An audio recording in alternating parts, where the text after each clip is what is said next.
यानी आपके 3 नंबर के क्वेश्चन होगा, 15 नंबर क्वेश्चन होंगे, ठीक है। तो आप जो क्वेश्चन हल करेंगे, पेपर आपका 3 बटा होगा, ए बी सी। तो ए सेक्शन आपका होगा very short answer type question का।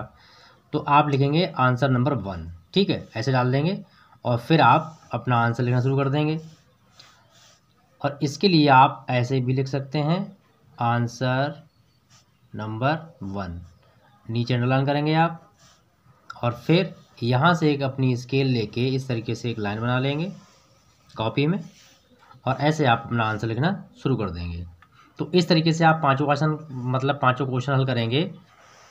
और ऐसे टाइम से आप क्वेश्चन हल करेंगे कि आपका क्वेश्चन एक भी नहीं छूटना चाहिए। चाहे आप भले ही उस क्वेश्चन के आंसर में आप 2 लाइनें ही क्यों न लिख के आएँ, तब भी एग्जामिनर आपको 2-1 नंबर जरूर दे देगा। अगर आपने बिल्कुल ही छोड़ दिया तो आपके वो सारे नंबर मतलब गोल हो जाएंगे। तो इस तरीके से हम इस सेक्शन ए कंप्लीट करेंगे, ठीक है। अब हम देख लेते हैं सेक्शन बी। सेक्शन बी में आपके क्वेश्चन दिए होंगे 3, ठीक है, यानी कि इसमें हो गए आपके 5। तो 1 2 5 5 हो गए। यहाँ स्टार्ट होंगे आपके 6 7 8, ठीक है। तो ये क्वेश्चन आपको करने हैं। इन क्वेश्चन में क्या करना है कि आपको इन दोनों में से ये 2 ही करने हैं। ये 3 दिए हुए हैं, चाहे आप ही करिए, ये करिए, ये करिए। तो आंसर आप अगर लिख रहे हैं क्वेश्चन नंबर 8 का, तो लिख देंगे आंसर नंबर 8, नीचे अंडरलाइन डालेंगे इस तरीके से, और फिर आप अपना आंसर लिखना स्टार्ट करेंगे। ये लाइन आप अपनी स्किल से बना लेंगे, जिससे आपको राइटिंग जो है एक साइड में रहेगी और दिखने में अच्छा लगेगा। राइटिंग की जो वर्ड है वो आगे पीछे नहीं होंगे। तो इनमें से आपको 2 क्वेश्चन करने हैं, कोई से भी 2 करना, 6 में से, यानी कि 7 नंबर का 7.5 का क्वेश्चन है आपका।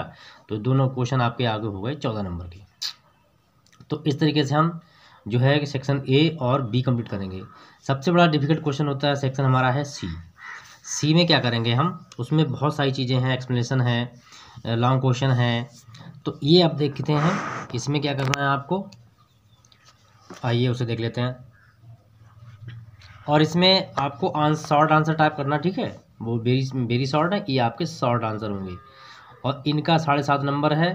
तो इसका मतलब आपको कम से कम पूरा एक पेज करना है, यानी कि 1 पृष्ठ, ठीक है। जैसे आप देख लीजिए, ये आपकी कॉपी है, तो इसका 1 पृष्ठ है ये।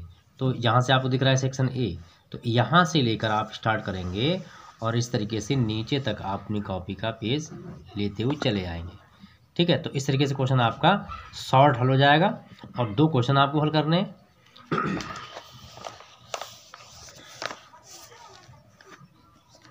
सेक्शन सी, ये भी मैंने लिख दिया था, यहाँ पे देख लेते हैं। 3rd semester BA part 2 English literature drama. ये हमारा ड्रामा मतलब इस पे सिलेबस में आपके जो हैं 3rd सेमेस्टर में टोटल ड्रामा ही हैं। और पेपर का नाम आपको पता ही होगा, नहीं पता मैं बता दे रहा हूँ। मतलब पेपर का नाम है ब्रिटिश एंड अमेरिकन ड्रामा, ठीक है, ये पेपर का नाम है, यही आपको हल करना है। अब सेक्शन सी में क्या करेंगे, सेक्शन सी में जो क्वेश्चन दिए होंगे आपके 3, कौन कौन से होंगे, टोटल क्वेश्चन इसमें 11 होंगे, 9 10 एंड 11। तो ये क्वेश्चन जो आपके हैं ये मतलब लॉन्ग हैं। इसी में आपके एक्सप्लेनेशन भी दिए होंगे। तो करेंगे क्या, अब मैं आपको ऐसी ट्रिक बताऊंगा कि आप कोई भी क्वेश्चन होगा, चाहे आपका long question as a character हो, हीरो हो, या फिर आपका ड्रामाटिस्ट, राइटर, प्ले राइट, किस तरीके से भी अगर क्वेश्चन होगा तो क्वेश्चन आपका छूटना नहीं है। कुछ पॉइंट इसमें दिए हुए हैं, इन्हीं पॉइंट का आपको फॉलो करना है। ये क्वेश्चन आपके होंगे 15 मार्क, यानी ईच क्वेश्चन आपका 15 मार्क का है, यानी कि प्रत्येक क्वेश्चन 15 नंबर का है। इसका मतलब हुआ कि आपके 45, यानी 3 ही क्वेश्चन करने हैं। लेकिन इसमें आपको बेनिफिट ये रहेगा कि जो क्वेश्चन दिए होंगे उनके अगर आपको मेन क्वेश्चन नहीं आ रहा है तो उसका आपको अथवा कर देना है। मैंने इसका पेपर आउट कर दिया है, नहीं देखा आप लिस्ट में जाकर विजिट कर सकते हैं। और इस वीडियो को ग्रुप में जरूर शेयर कर दीजिएगा, 3rd सेमेस्टर ग्रुप बना हुआ है, उसमें दे दीजिए, अपने दोस्तों दे दीजिए, जिससे कि सबको ही पेपर आज का अच्छा से हो जाए। तो उम्मीद करता हूँ ये वीडियो अपनाओगे तो बहुत ही अच्छा पेपर आपका जाएगा और सिंपल तरीके से आप सारे क्वेश्चन कंप्लीट कर लोगे। तो देखते हैं क्या है। देखिए, कोई भी हम क्वेश्चन करते हैं तो सबसे पहले हम डालते हैं इंट्रोडक्शन, ठीक है। इंट्रोडक्शन डालना बहुत ज़रूरी होता है, क्योंकि इंट्रोडक्शन का इंप्रेशन एक अपना अलग ही इंप्रेशन होता है। और इस तरीके से आप लोग अंडरलाइन डाल देंगे। अब इंट्रोडक्शन आप लिख रहे हैं ड्रामाटिस्ट, मैंने यहाँ पे मैंने समझाया कैरेक्टर के लिए। तो कैरेक्टर यानी कि हीरो, अब कैरेक्टर मेल होता है फीमेल दोनों ही होते हैं। मेल कैरेक्टर में क्या करना है, आप यहाँ इंट्रोडक्शन डाल देंगे। इंट्रोडक्शन में आप लिखेंगे जो कैरेक्टर, जैसे मैकबेथ है हमारे प्ले में, तो प्ले मैकबेथ है, मैकबेथ लिखेंगे आप मैकबेथ के बारे में कि Macbeth is the real hero of the drama which is completed by the Shakespeare. ठीक है, Macbeth is the very handsome person in this play. इस तरीके से आप पॉइंट बनाते हुए लिख देंगे तो इंट्रोडक्शन हो जाएगा। और यहाँ पे मैंने 6 पॉइंट बताए हैं। 6 पॉइंट अगर आप एक पेज में यहाँ पर 3 ही 3 डालेंगे तब भी आपका जो एक पेज का आंसर 2 पेज का आंसर कंप्लीट हो जाएगा। तो आपको एक पृष्ठ में, जैसे ये पिक आपको दिख रहा है ये पृष्ठ, तो इसमें आपको 2 पॉइंट सिलेक्ट करने हैं।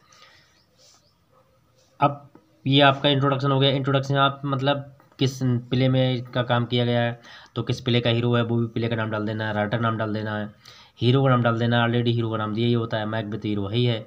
तो इस तरीके से और भी हैं, जिसमें लेडी मैकबेथ भी है, बैंक्यू है, किंग डंकन है जो कि स्कॉटलैंड का किंग होता है, तो वो आप इंट्रोडक्शन में इनमें आप डाल सकते हैं। ठीक है, तो इस तरीके से हमने इंट्रोडक्शन पूरा कर लिया। अब नेक्स्ट पॉइंट हमारा है a brave person or man or women. तो ब्रेव पर्सन एक मतलब वीर व्यक्ति, जो हीरो होगा वो ही आपका मतलब वो वीर भी होगा, बहादुर होगा, करेजियस होगा। तो यहाँ मैंने लिख दिया है पर्सन, पर्सनल को आप मैन लिख सकते हो। और अगर महिला के लिए आया, लेडी मैकबेथ पूछता है, तो आप लिख देंगे ब्रेव वुमेन, या लिख देंगे आप बोल्ड लेडी। ठीक है, कोई भी यूज़ कर सकते हो। ये पॉइंट आप यूज़ करना है। इस पॉइंट के आगे अब आपको लिखना है इसके बारे में। ब्रेव मैन क्या है, Macbeth is a very brave person so present in this play Macbeth by the Shakespeare. इस प्ले में मतलब जो मैकबेथ के लिए शेक्सपियर द्वारा बहुत ही वीर बहादुर व्यक्ति के रूप में पेश किया गया है। ठीक है, he is a very brave person and he is a very generous to his king of Scotland. इस तरीके से आप पॉइंट डालोगे और इसके आगे आप 4 5 10 जो भी लाने आप 5 6 लिख सकते हो वो आप लिख देना। आंसर आपका अच्छा हो जाएगा और नंबर भी नहीं कटेंगे। फिर आपका है ए मास्टरपीस ऑफ द ड्रामा। अब यहाँ मैंने ड्रामा इसलिए लिख दिया कि अगर प्ले लिखेंगे आप तो भी कोई दिक्कत नहीं है, स्टोरी होगी तो भी दिक्कत नहीं है। फिलहाल में आपका जो सिलेबस है उसमें सारे के सारे ड्रामा हैं, तो आपको प्ले लिख देना है या फिर ड्रामा लिख देना है या फिर उसका नाम लिख देना। ठीक है, ये ऐसे पॉइंट हैं आप किसी भी हीरो के लिए सिलेक्ट कर सकते हैं, किसी भी प्ले के करेक्टर को सिलेक्ट कर सकते हैं। मतलब किसी भी प्ले से किसी का भी अगर करेक्टर पूछा जाता है तो आप सेम यही पॉइंट डालेंगे। इन पॉइंटों में से कोई ऐसा पॉइंट नहीं है जो किसी भी करेक्टर पर सूट ना होता हो। ठीक है, तो इस तरीके से आपकी ये पॉइंट पूरा हो जाएगा। जैसे कैसे लिखेंगे आप, मैकबेथ लिख रहे हैं, यदि आप लिख रहे हैं रैना का लिख रहे हैं या फिर ब्लेंडसली का लिख रहे हैं या फिर मेजर सर्जियस लिख रहे हैं, तो Major Sergius is a very brave person. Major Sergius is the masterpiece of the play Arms and the Man. Arms and the Man is completed by या written by sir George Bernard Shaw. ठीक है, and Arms and the Man is a romantic anti romantic comedy. ठीक है, and Shakespeare का अगर लिखते हैं आप मैकबेथ लिख देंगे तो इसमें आप भी लिख देंगे कि Macbeth is a very finest tragedy of Shakespeare tragedy. Next point हमारा है a man of high status. भाई जो हीरो दिखाया जाता है उसकी जो स्टेटस होता है, और यहाँ पर ये लाइन आप अंडरलाइन जब डालिएगा। ठीक है, क्योंकि अंडरलाइन डालने से इसका पॉइंट का जो लुक है वो एकदम अलग से हो जाता है और बहुत ही प्यारा लगता है। तो इस तरीके से आप डालेंगे तो a man of high status. तो जो भी हीरो अगर किसी फिल्म में दिखाया जाता है, आप फिल्म देख लो, सीरियल देख लो, या कोई भी आप महाभारत देख लो या श्री कृष्ण धारावाहिक देखेंगे, तो जो हीरो होता है वो अपने में एक यूनिक होता है। उसकी जो स्टेटस होता है, उसकी इनकी जो रेपुटेशन होती है वो बहुत हाई होती है।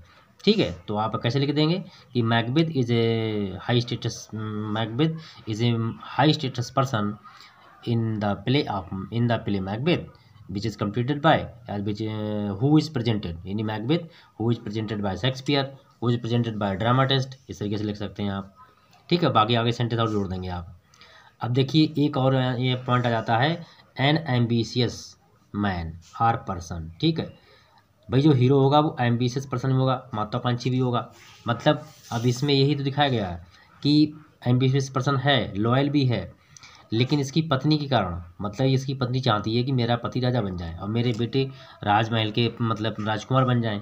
तो उसके मतलब ताज के लिए ये जो है स्कॉटलैंड के राजा होता है डंकन, उसका मर्डर कर देता है। तो एम्बिशियस मतलब उसकी खातिर ये बहुत ही बड़ा महत्वाकांक्षी बन जाता है, इच्छावादी। ठीक है, तो लिख दोगे मैकबेथ आर ब्लेंडसली, किसी का भी नाम होगा इस तरीके से आप डाल देंगे। कोई भी ऐसा हीरो नहीं जो मतलब इमोशनल सॉरी मतलब इसकी जो इच्छावादी ना हो। नेक्स्ट पॉइंट है Macbeth loyal and devotion. Macbeth's apostrophe यहाँ पर है। मैकबेथ लॉयल एंड डिवोशन, यानी मैकबेथ का लॉयल मतलब कि सादगी एंड डिवोशन मीन समर्पण या भक्ति। ठीक है, मतलब वो स्वामित्व तो अपने राजा के प्रति बहुत ही वफादार और ईमानदार होता है। ये भी इसकी भी मतलब पॉइंट है। और कोई ऐसा करेक्टर नहीं है जो अपने राजा या फिर मतलब कि राजा के प्रति वफादार या फिर मतलब ईमानदार ना हो।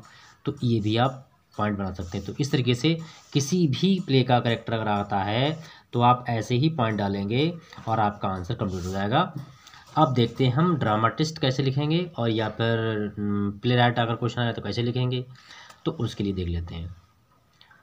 नेक्स्ट इसमें है एज ए राइटर, ड्रामाटिस्ट और प्ले राइट। भाई 3 ऑप्शन आपके सिलेबस में है, ऑल बाय चांस है या फिर गुल्ली बड़े स्मिथ है, मॉडर्न कैथेड्रल है।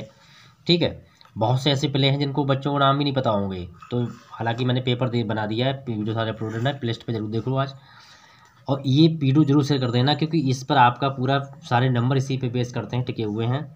तो इंट्रोडक्शन यहाँ भी डाल देंगे। जैसे मान लीजिए आपका क्वेश्चन आ गया जे.बी. शाह के बारे में या आर्थर मिलर के बारे में आ गया, या उसने पूछ लिया कि टी.एस. इलियट के बारे में बताइए, तो सबसे पहले यहाँ लिखेंगे टी.एस. इलियट, उस राइटर का नाम डाल देंगे। जिस भी ड्रामाटिस्ट का क्वेश्चन आएगा उसका नाम डालेंगे।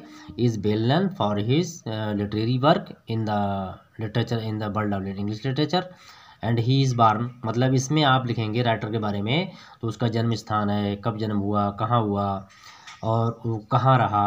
तो इस तरीके से मतलब उनकी पूरा पेरेंट्स वगैरह ये सब आप इससे इंट्रोडक्शन डाल सकते हैं और उनके साथ में डेथ कब हुई वो भी डाल सकते हैं। तो इस तरीके से इंट्रोडक्शन आप करेंगे ड्रामाटिस्ट का पूरा। जैसे अगर बात करें शेक्सपियर की, शेक्सपियर वाज बॉर्न इन 1564, यानी शेक्सपियर का जो जन्म हुआ था वो 1564 में हुआ था and he is died in 1616, उनकी 1616 में डेथ हो जाती है। लेकिन he wrote many articles, he was born in England sorry London. ठीक है, तो बहुत सारी चीज़ें हैं, क्वेश्चन पड़ा हुआ है इनका आंसर के रूप में, आप वहाँ जाकर देख लीजिएगा। लेकिन इन ट्रिक को जरूर बनाइएगा। His contributions very most important point है ये। हिज कंट्रीब्यूशंस को हम जानते हैं, इसके मैंने क्वेश्चन पढ़ाए थे फर्स्ट सेमेस्टर वालों के लिए। तो कंट्रीब्यूशन कहते हैं योगदान या फिर कह सकते हैं उनकी रचनाएँ। ठीक है, इसके लिए आप ये लिख सकते हो his work and article. Article का अर्थ हो गया उनकी रचनाएँ और उनका कार्य। ठीक है, और कंट्रीब्यूशन की वो भी इसी में आपका आ जाएगा। ठीक है, मतलब जो भी रचना होती हैं आप इसके अंदर डाल देनी है जितना आपको पता है। और शेक्सपियर अगर आपको पता है तो आप भूलेंगे नहीं। बाकी कुछ राइटर नए आ गए हैं। टी.एस. इलियट का बना हुआ है, सेकंड सेमेस्टर मैंने पढ़ा है, वहाँ आप देख सकते हैं। His famous and popular drama, मतलब कि जो राइटर होता है तो उसके कुछ ड्रामा रचनाएँ फेमस भी होती हैं, तो उनकी क्या करेंगे तो लिख देंगे there are many articles famous in the dramatist in the drama literary.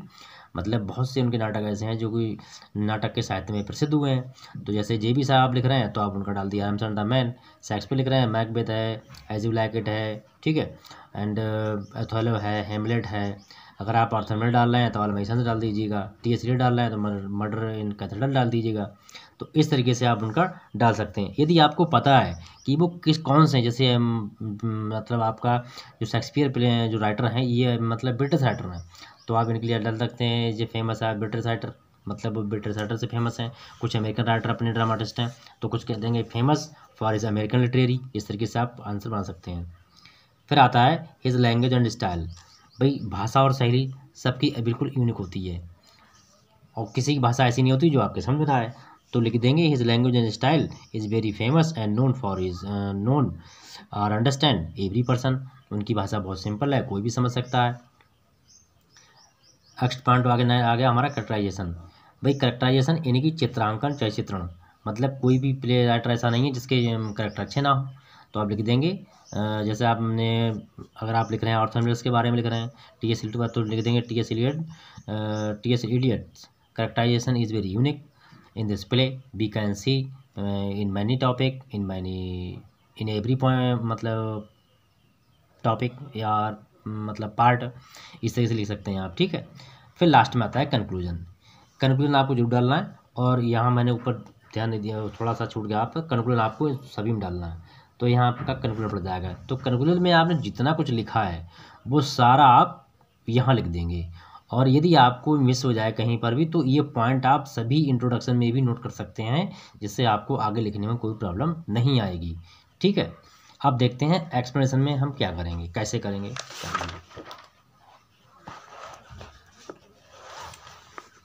देखिए क्वेश्चन आपका एक्सप्लेनेशन होगा, इनमें आपको ऑब्लिक में सारे क्वेश्चन मिलेंगे। ठीक है, मान लीजिए ये मैं लिखा है Duncan is in touch her him further, लिखा हुआ है एक्सप्लेन कॉन्टेक्स्ट एंड रेफरेंस, इनके सभी रेफरेंस कॉन्टेक्ट लिखना है आपको।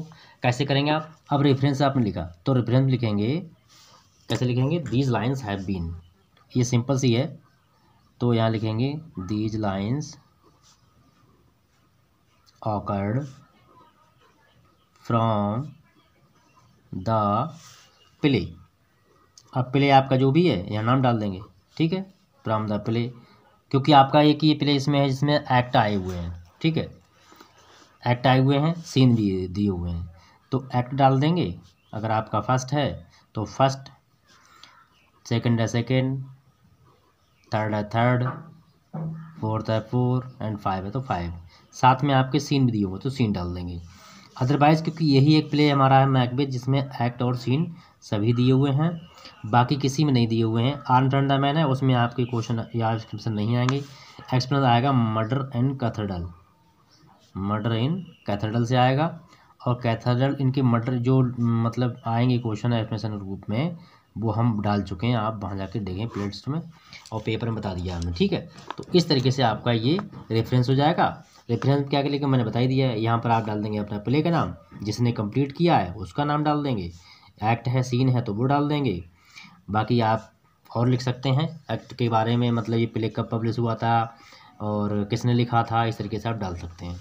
अब कॉन्टेक्स्ट कहाँ शुरू करेंगे, कॉन्टेक्स्ट शुरू करेंगे आप इन दीज लाइन्स। ठीक है, इन दीज लाइन्स, ये पॉइंट जरूर डालना है, in these lines drama test. ठीक है, ड्रामा टेस्ट एक्सप्रेसेस, एक्सप्रेसेस मतलब कि इन लाइनों में जो नाटककार है वो एक्सप्रेसेस वर्णन करता है, किसका, अब यहाँ पर मैंने लिखा है तो ये इसमें जो डंकन की मृत्यु हो जाती है वो पैराग्राफ यहाँ पर है, तो condition of Duncan when he is murdered, मतलब उस समय की बात है जब डंकन का मर्डर हो जाता है, ये उस समय की लाइनें हैं, तो ऐसे आप डाल देंगे। ठीक है, मर्डर, ये वो आपका हो गया कॉन्टेक्स्ट। अब आपको क्या करना है, अब लिखना है एक्सप्लेनेशन। एक्सप्लेनेशन में जो भी आपको पता है सीन के बारे में वो सारा लिख देंगे। अब मैं आपको इसकी हिंदी बताता हूँ, हिंदी में क्या करें कैसे समझेंगे। इस लाइनों का अर्थ ये है कि डंकन जो होता है वो मतलब मारा जाता है मैकबेथ के द्वारा, मरने के बाद में उसके लिए कब्र में दबाया जाता है।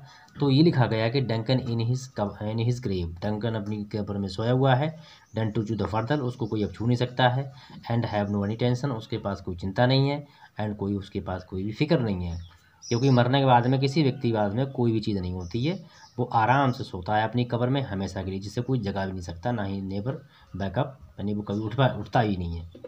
तो यही कंडीशन थी इस पैराग्राफ की। तो आई होप मुझे पसंद आया, मतलब पसंद आया आपको वीडियो तो शेयर कर दीजिएगा, फर्स्ट टाइम करता हूँ लाइक कर दीजिएगा, और चैनल को सब्सक्राइब करना बिल्कुल मत भूलिएगा। कमेंट बताइएगा कि वीडियो जो हमने बनाया है इससे आपको हेल्प मिली या फिर नहीं मिली। ठीक है, मिलते हैं नेक्स्ट वीडियो में, और आपका बहुत जल्द आज ही अपलोड हो जाएगा सोशल, जो आप ज्योग्राफी डिमांड कर रहे थे, ज्योग्राफी भी आएगा फर्स्ट सेमेस्टर का, और थर्ड सेमेस्टर का भी ज्योग्राफी वीडियो शाम तक अपलोड हो जाएगा।